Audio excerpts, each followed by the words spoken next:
Les rencontres d'Ancom, interviews, débats avec nos invités autour de thèmes littéraires, artistiques, sociétaux et autres.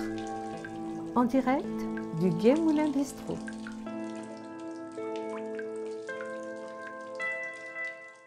Géraldine Prévost-Gigand, je vais vous présenter quand même un petit peu. Je pense que tout le monde vous connaît ici, mais pour les gens qui verront le film, je pense que c'est important de vous présenter. Alors, vous êtes spécialiste de la question amoureuse, psychopraticienne, et je l'ai dit, spécialiste de la question amoureuse et de la dépendance affective, créatrice de paroles pour les femmes, autrice de très nombreux ouvrages, dont 4 livres qui sont des exercices à faire chez soi. 50 exercices pour développer son charisme, 50 exercices pour apprendre à méditer, pour sortir du célibat. Et le livre qui nous intéresse aujourd'hui, c'est les pouvoirs de l'histoire. Les pouvoirs de l'espoir. J'ajouterais que vous êtes très active sur les réseaux sociaux, que vous avez un blog sur lequel on peut vous adresser des messages. Et si on se balade sur le net, à votre nom, on tombe sur de très nombreuses interviews que j'ai écoutées. Des interviews qui sont empreintes d'empathie et remplies de conseils et de pistes d'introspection. Vous ne dites pas comme Kierkegaard que tous les hommes sont foncièrement désespérés, ou comme Camus que l'espoir est difficile, bien au contraire. Vous convoquez vos lecteurs sur les chemins de l'espoir afin de leur en délivrer les pouvoirs. Après avoir refermé votre livre, il m'est apparu très nettement qu'avoir de l'espoir, c'était avoir du courage. Alors, je vous demande, quelle relation entre l'espoir et le courage ? En effet, l'espoir demande du courage parce qu'il est nécessaire pour pouvoir avoir du courage sur la durée, parce qu'on peut avoir de l'espoir sur la durée, comme quoi c'est intrinsèquement lié. Avoir de l'espoir un jour, ok, on espère quelque chose, mais avoir de l'espoir sur la durée, c'est ça qui est le plus difficile. Et dans des situations, dans des périodes de vie douloureuses, c'est là où on va aller chercher au-dedans de soi une énergie particulière qui est en effet le courage, avec aussi une façon de voir l'existence. Moi je dis que l'espoir est un art de vivre, où on va s'appuyer sur différentes ressources intérieures. Mais il est vrai que avoir de l'espoir, c'est avoir du courage, ne serait-ce que cette énergie qui porte pour atteindre ce vers quoi on veut aller, pour atteindre son objectif. Bon, si je vous comprends bien, avoir de l'espoir, il ne faut pas que l'espoir soit un refuge. Parce que quand on vous lit, si l'espoir était un refuge, cet espoir serait inefficace. Il faut qu'il soit le moteur de l'action pour permettre d'échapper à la résignation. Est-ce que le mot résignation est un gros mot pour vous ? Absolument, absolument. Ouais. Et c'est certainement une motivation inconsciente qui m'a amenée à pratiquer ce métier de l'accompagnement thérapeutique, psychothérapeutique. Certainement que ça a à voir avec ma propre histoire. Je suis dans un processus et un mouvement de vie, et les personnes que j'accompagne, je leur permets de se révéler à elles-mêmes et de surfer sur cette vague de vie. Pour moi, l'espoir, c'est vraiment un processus de vie, c'est une dynamique vivante, c'est ce qui peut, et des études ont été faites là-dessus, c'est ce qui peut permettre de rester en vie. Donc la résignation nous fait rentrer dans un état, et aussi va générer des hormones de dépression, de stagnation, d'immobilisme. L'espoir, c'est vraiment quelque chose qui est en mouvement, où en effet on ne quitte pas l'instant présent, et ça vraiment c'est un point de vue et un argument qui est en fait le fil rouge du livre, puisque les détracteurs de l'espoir disent que lorsque l'on espère, on quitte l'instant présent, on refuse ce qui se passe, et en fait on fuit l'instant présent pour aller dans ce futur espéré. En fait, moi je dis non, Ça, c'est une mauvaise façon d'espérer. L'art d'espérer, c'est d'apprendre à accepter l'instant présent, tout en portant son regard sur ce futur qui va arriver. Donc il y a vraiment une posture de sagesse, et c'est pour ça que je dis que c'est vraiment un art que d'espérer. Donc, je l'ai écrit, et donc, je l'ai écrit dans ce que je pensais de votre livre. Si je vous ai bien comprise, l'espoir consiste à mettre en œuvre des aptitudes, à avoir des aptitudes qui facilitent notre vie. Absolument. Voilà, exactement. Vous dites vous-même que vous êtes entré en résistance après les attentats du 13 novembre et que l'espoir à ce moment était indispensable à notre résilience.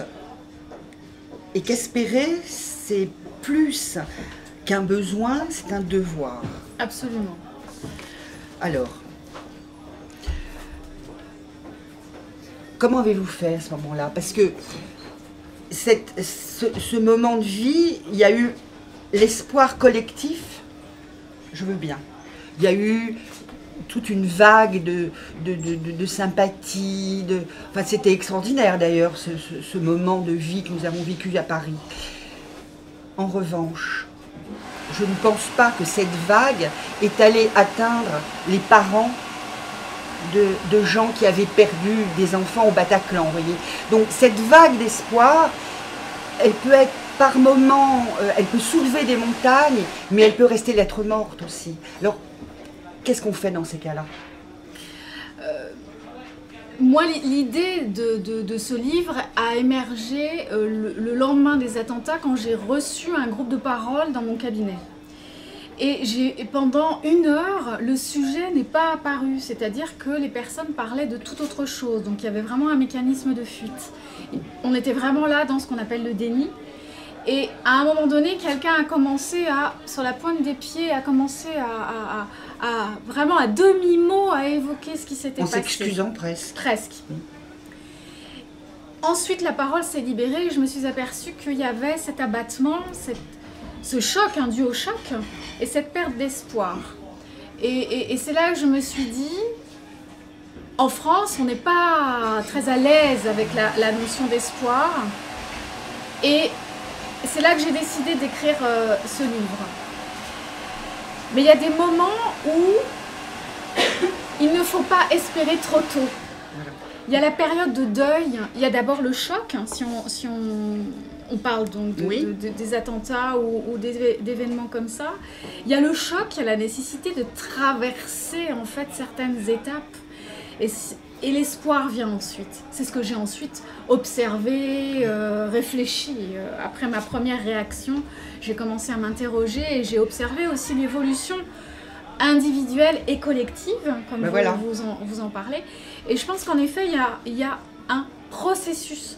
Le choc, la sidération, le deuil, puis ensuite le coup de pied au fond de la piscine qui permet de reprendre de l'élan et d'agir. Et quand l'espoir arrive au bon moment, ou en tout cas quand on commence à espérer, c'est qu'il y a quelque chose qui commence à se remettre en mouvement au-dedans de soi, et là on peut passer à l'action. Et donc chaque chose en son temps. Parce que sinon on va être dans « il faut à tout prix espérer », et ce n'est pas tout à fait mon propos. Je dis qu'en fait, il y a un temps pour tout, et que l'espoir au bon moment dans son processus de vie peut nous aider et être porteur, c'est-à-dire être une vague sur laquelle on peut surfer. C'est une énergie qui peut nous aider, mais on est acteur de ce processus interne. C'est-à-dire qu'on va vraiment participer d'une manière consciente à ce processus interne. Il est nécessaire d'être dans un processus de conscience, bien entendu, et d'observer les stades par lesquels on passe et de voir où on en est par rapport à l'espoir, de constater aussi comment on ressent cet instant présent, est-ce qu'on le rejette ou pas, et si on le rejette, comment on peut donner du sens, parce que qu'est-ce qui fait qu'on rejette quelque chose de difficile? C'est que ça n'a pas de sens à ce moment-là. D'ailleurs, on le dit, ça n'a pas de sens et c'est ce qui nous fait souffrir. Et les personnes arrivent à sortir de cette souffrance quand elles commencent à mettre du sens. Et ensuite peut venir l'espoir. Parce que c'est vraiment un processus qui s'appuie sur des éléments internes et des ressources, dont l'optimisme. Alors il va y avoir des personnes qui auront des capacités à espérer plus que d'autres, parce que ce sont des personnes qui sont plus optimistes que d'autres, ou bien des personnes qui ont une philosophie de vie ou un regard sur la vie qui va les aider à... Ils auront une propension à l'espoir et d'autres un peu moins. Mais ça se travaille en fait, en prenant conscience de la posture que l'on peut avoir dans notre existence, des croyances que l'on peut avoir par rapport à la vie en général, des croyances que l'on peut avoir sur notre propre vie, et ce vers quoi on tend, et si tout cela a du sens, et si c'est vraiment aussi connecté à notre véritable être. Alors, il y a une phrase, j'ai grandi avec cette phrase que mon père disait toujours, et dans des moments très douloureux, et nous avons connu des moments très douloureux, mon père disait toujours, pour me rassurer, allons, allons, le pire n'est jamais sûr. Est-ce que pour vous, le pire n'est jamais sûr? Est-ce que ça a un parfum d'espoir ou au contraire c'est très pessimiste? Ça dépend le regard que l'on va porter sur la vie. Il y a des personnes qui pensent que, par exemple, le pire n'est pas encore arrivé, et d'autres qui pensent que le meilleur reste toujours à venir. Voilà. Donc ça dépend vraiment de la posture que l'on va avoir par rapport à l'existence. Et il est vrai que les phrases que nous avons entendues venant de nos grands-parents, de nos parents et notre histoire... Moi j'ai grandi avec cette phrase. Voilà, et ça va avoir un impact jusqu'à ce que on en ait conscience et qu'on se dise, c'est pour ça que je l'ai placé aujourd'hui. D'où ça vient et qu'est-ce que j'en fais et quel sens ça peut avoir, et est-ce que ça peut, ces croyances transgénérationnelles, est-ce qu'elles peuvent m'aider à avancer, ou est-ce qu'au contraire elles viennent fausser ma vision de l'existence, ma vision des autres, ma vision de l'univers, et donc entraver mon processus de vie. Alors, c'est le verbe latin sperare qui a donné en français le verbe espérer, et une même dérivation lexicale a donné un nom féminin espérance et un nom masculin espoir. C'est pas innocent, sûrement pas. Bon, alors, pour vous, quelle distinction faites-vous entre l'espérance et l'espoir? J'ai ma petite idée, hein, mais je vous laisse répondre. Alors j'ai fait de nombreuses recherches là-dessus, et il y a différentes significations qui ressortent. Enfin, en tout cas moi, la trace que ça a laissé en moi, c'est que l'espérance est un tout petit peu plus passive, et l'espoir est quelque chose de plus actif.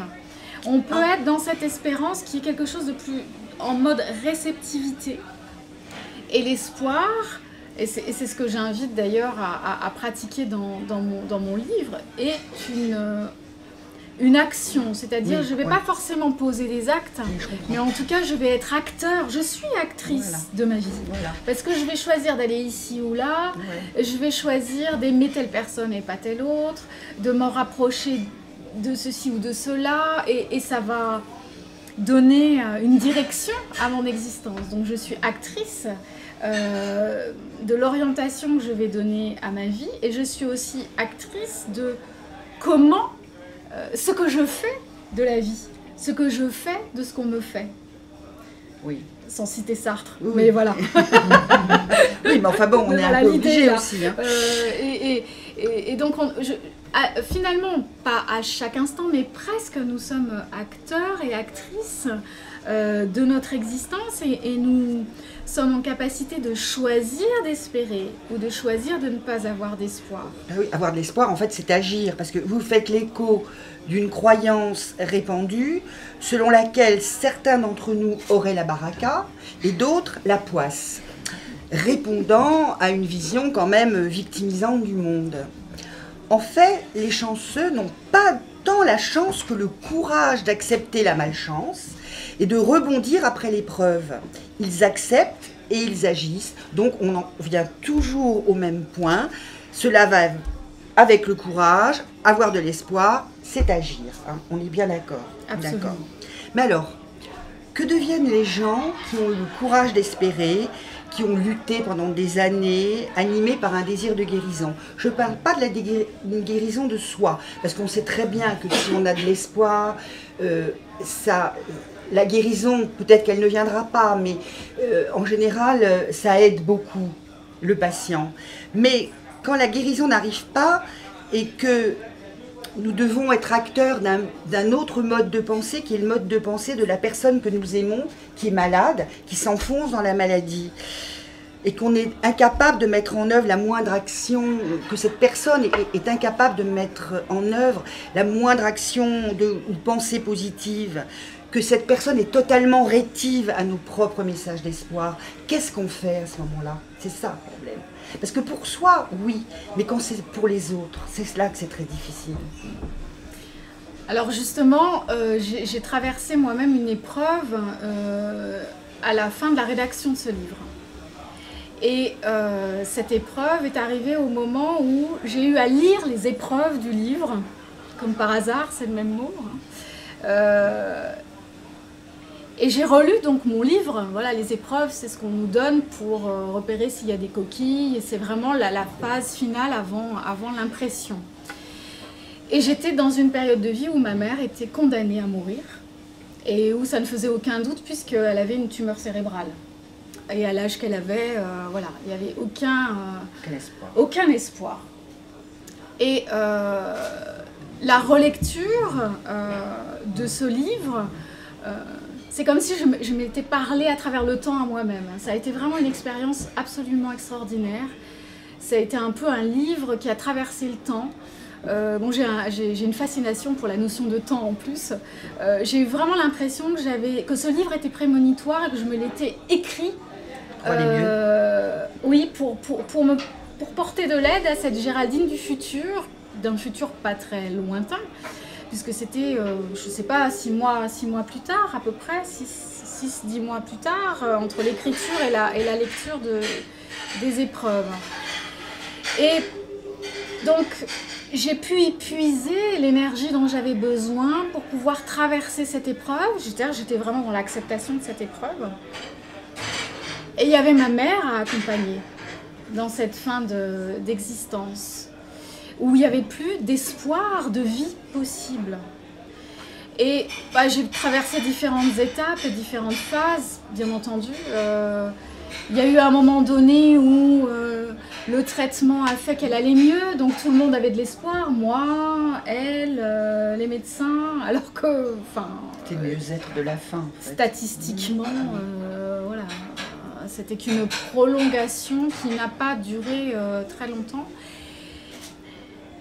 Et en fait,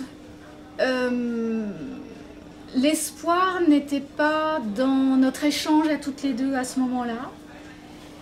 Moi, mon travail, mon don pour elle, ça a été de lui rappeler sa philosophie de vie, ses valeurs et ce qu'elle m'avait transmis concernant la vie, la fin de vie et la mort. Et en fait, il y a eu une sorte d'alchimisation de cette énergie de tristesse, de peine, de peur. Et donc, c'était chaque jour, comment faire de chaque jour qu'il soit le moins difficile possible. C'était une phase d'acceptation en fait. Mais tout à fait, voilà. Et pour moi, et pour elle. Il fallait penser à sa douleur comme une source de motivation, de force. Et en fait, c'est en rapport quand même avec l'espoir, mais différemment. Ouais. Et l'espoir aussi de comment j'allais faire après. Et j'ai anticipé, bon, le travail que j'ai fait sur moi m'a beaucoup aidé, bien entendu. Et l'écriture de ce livre, a posteriori, m'a aidé aussi à pouvoir traverser et vivre la suite, l'après. C'est rendre une espèce de dignité à un moment de détresse, en fait. C'est pas vraiment de l'espoir, mais c'est survivre, en fait. Moi, j'appelle ça alchimiser. Ouais. C'est-à-dire, c'est transformer ces émotions si douloureuses que la vie forcément nous présente, parce qu'on est tous amenés à vivre cette situation-là. Moi j'avais écrit que redonner un espace à l'espoir, c'est rendre à chaque vie sa puissance pour se reconstruire. Hein. Absolument. C'est ça. Bon. Donc je vous ai bien compris. Oui. Alors, quand l'intolérable est atteint, parce que l'intolérable est atteint, il y a des moments, vous avez perdu votre maman, moi j'ai perdu mes parents, on a tous eu des deuils. Il y a deuil et deuil. Que dites-vous à une maman qui perd un enfant? Ce qui est mon cas. Là, il n'y a pas de place à l'espoir. Il n'y en a pas. On continue à vivre. J'ai continué à vivre, la preuve, je suis là, je parle avec vous. Je connais beaucoup de mamans dans mon cas. Mais voilà, j'aimerais savoir ce que vous dites à des parents qui ont perdu un enfant. Comment vous pouvez les aider, tout en les... Je comprends très bien votre démarche, hein, c'est pas une critique hein, du tout. Hein. Je suis pas en train de vous dire, oui, alors moi j'ai perdu un fils, alors... non, non, non. Ce que je veux dire, c'est que comment vous faites pour aider ces personnes-là, pour leur faire garder les pieds sur terre et... moi, je les ai gardés, mais il y en a qui les gardent pas, qui n'y arrivent pas. Moi, j'y suis arrivée, mais parce que j'avais une fille, parce que bon, voilà.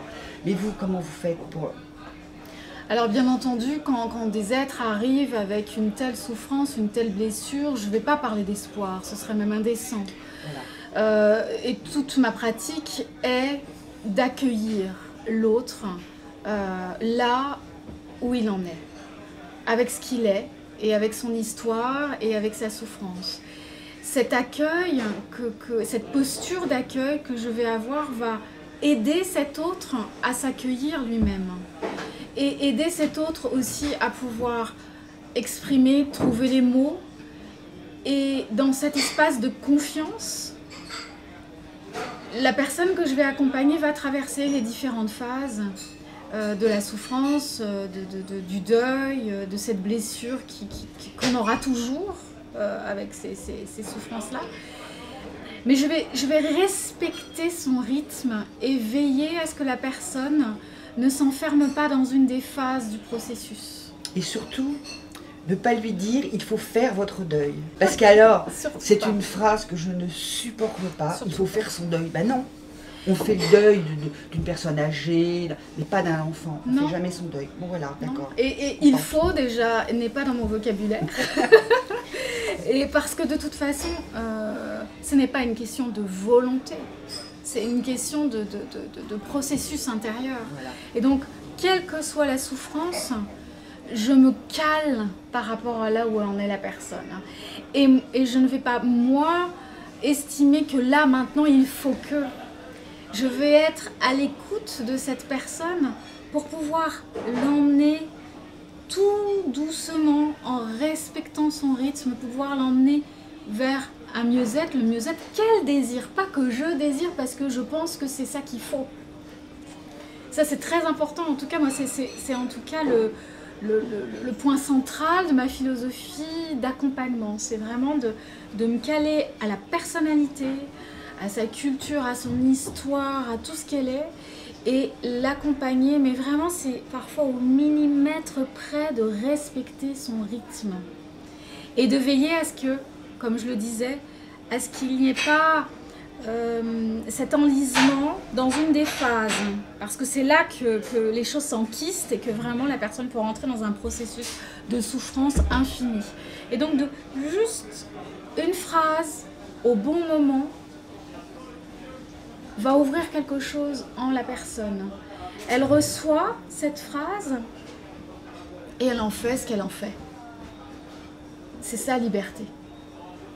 Et c'est tout un travail dans l'accompagnement que d'être dans l'acceptation du rythme de l'autre, de ne pas décider que son bonheur, ça va être d'aller dans telle et telle direction, de ne pas avoir peur de sa souffrance et de l'accueillir. Et c'est là où, en tant qu'accompagnant, il est nécessaire d'avoir trouvé sa propre philosophie de vie, sa propre...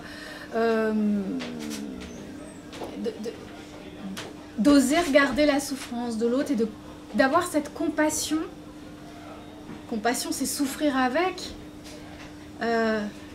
pour pouvoir ensemble suivre ce mouvement évolutif, parce que la vie, elle continue. Et oui, la vie continue. Et la vie en nous continue, des espèces de puissance de vie là, qui est assez... Voilà. Ben moi qui me...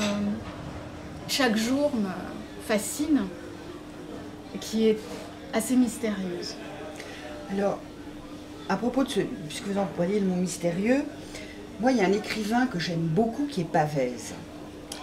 Et Pavese a écrit « Les choses qu'on craint le plus finissent toujours par arriver ». Qu'est-ce que vous lui répondez?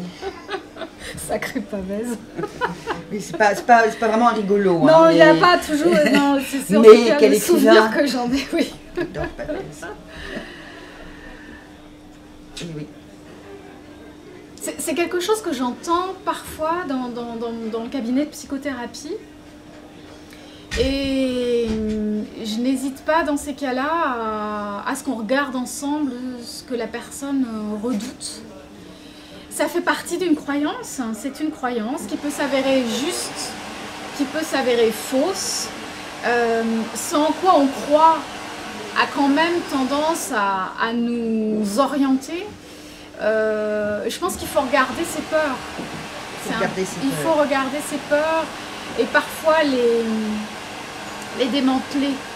C'est parfois des poupées construites de nos ancêtres, provenant de nos ancêtres, des peurs de nos parents, du collectif. C'est un assemblage en fait, bien souvent, ces peurs.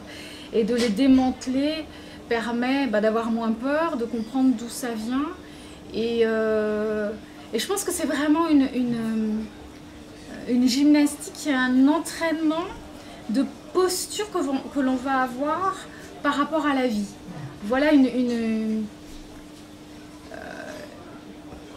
phrase qui, je trouve, résume ce qu'une personne peut penser de l'existence. Et ça va accroître certaines croyances et parfois même orienter certains choix qui vont complexifier son existence. Donc les croyances que l'on va avoir envers l'existence peuvent faciliter notre vie.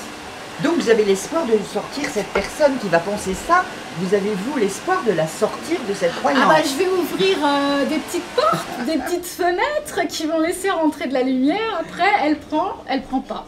C'est sa liberté, c'est son libre arbitre. Mais si elle vient me voir, c'est que et oui. Il y a une petite porte quand même qui est déjà un peu entrouverte. Voilà. Alors, si on résume, les piliers de l'espoir, il y a le courage, le désir, la confiance et surtout la patience. Hein, je pense. Qu'est-ce que vous me dites là-dessus? La patience, c'est quand même extrêmement important. C'est extrêmement important parce que ça nous oblige à arrêter de vouloir contrôler les choses. Bien souvent, on a des souhaits, des rêves, des espoirs, et on va essayer de contrôler les choses pour absolument arriver à cet objectif. La patience, c'est de se dire, ok, il y a ce que moi je peux faire, en termes de posture intérieure, de ce que je vais aller chercher au fond de moi, de la vision que je vais avoir de l'existence, de la philosophie que je vais avoir de l'existence, et puis il y a aussi la vie.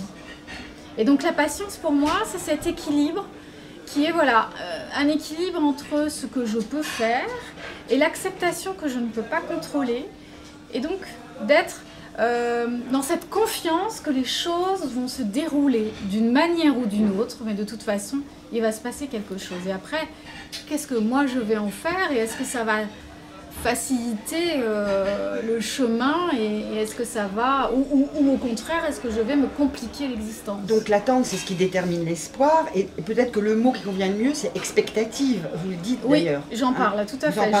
J'utilise plutôt ce mot expectative, qui est une sorte de... Je trouve que dans expectative, il y a une sorte de légère tension, mais qui n'est pas une crispation. On guette. C'est fondé sur des promesses et des probabilités. Alors, voilà. Exactement.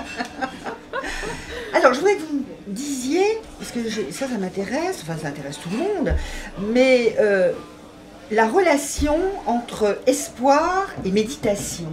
Alors, j'ai pas compris. Alors, je voudrais que vous m'expliquiez. La méditation permet... De toute façon, la méditation, c'est être dans l'instant présent. Oui. À partir du moment où on pense au passé, à partir du moment où on pense au futur, on n'est pas dans l'instant présent.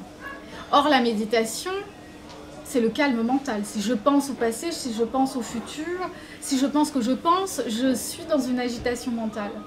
Et la méditation permet d'atteindre un calme mental. Et ce calme mental nous amène forcément à cet instant présent. Et c'est ce qui va nous aider à être dans l'acceptation de cet instant. J'observe ce qui est, mon corps assis là, ma respiration, les bruits alentours, et j'accueille. Et je suis dans l'instant présent. À partir du moment où mon mental reprend son agitation, je sors de cet instant présent. Et comme je le disais tout à l'heure, l'art d'espérer, c'est être dans l'acceptation de ce qui est en train de se passer et non pas la fuite du présent. Oui. Donc la méditation, c'est l'art d'être au présent, et espérer ne peut être possible, en tout cas dans l'art sage d'espérer, ne peut être possible que en partant de cette acceptation du présent.